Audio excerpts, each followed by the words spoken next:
The Chinese were the first in the world to invent paper money back in the 7th century.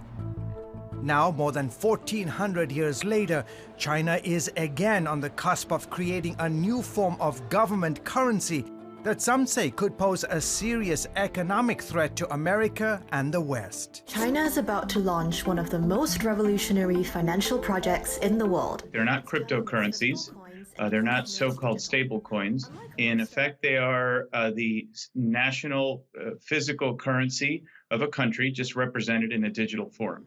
Eric Bethel is the former U.S. executive director of the World Bank. Bitcoin near record highs, crossing 23,000. He says while the world fixates on private cryptocurrencies like Bitcoin, but the digital yuan isn't a payment system, it's actual money. Beijing is busy building a digital version of its own currency, the yuan, also known as the renminbi, to control its citizens and eventually threaten the dominance of the U.S. dollar. They've pretty much created all of the building blocks that will allow a central bank digital currency to flourish. And Yahya Fanusi, a former economic and counterterrorism analyst in the CIA, says China's goal is to replace cash with a digital currency that's controlled by the communist government's central bank. China has said for a while that it expects to pretty much be a cashless society in the future. So the idea is that cash notes, coins will no longer be around and that people will be using digital currency that's going to be in their wallets. That digital currency will also be issued by the government bank,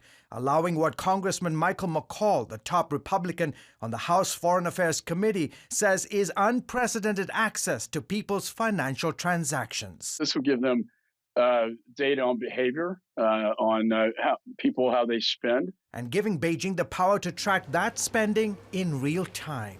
There will be a point where the People's Bank of China is going to be able to peer inside of every single transaction that everyone does 24 hours a day, 7 days a week. Which means if you are a human rights activist or a Christian, authorities can now use this new technology to punish you if you engage in activities they consider anti-government.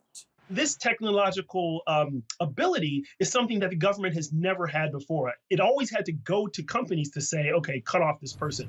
Now, the Chinese government, I think, with sort of the proverbial flip of a switch, can make people fall in line by cutting off their access to money. Eventually, U.S. and other foreign companies doing business in China will be required to use the government's new digital currency payment system. There's a competitive issue.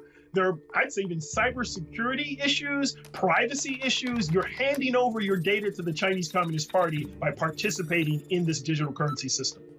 The U.S. dollar is the world's dominant reserve currency. China's renminbi is number 8. Beijing's ambition is to eventually supplant the dollar's global dominance with the digital yuan. The big concern is internationally, especially for the U.S., is in the long term, this is an important step. This is what I would call a fintech, a financial technology development. And the issue is that China is thinking decades in advance. It's not thinking about the next 2 to 3 years, per se. In June, the communist government handed out more than $6 million worth of its digital currency to its citizens as part of a series of trials around the country. The first kicked off in Beijing, allowing residents there to use 2 government bank apps to test digital payments. China then plans to make its big digital currency splash at the 2022 Beijing Winter Olympics.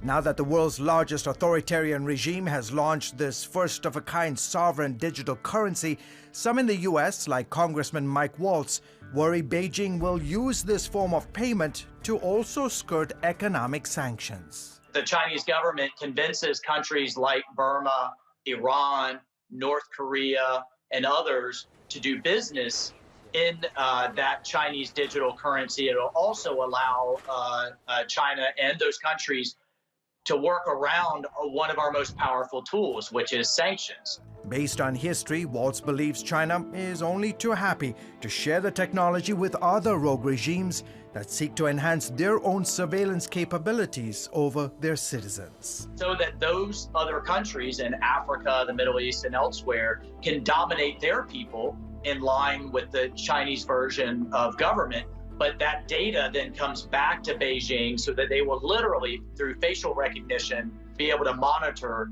the globe. George Thomas, CBN News.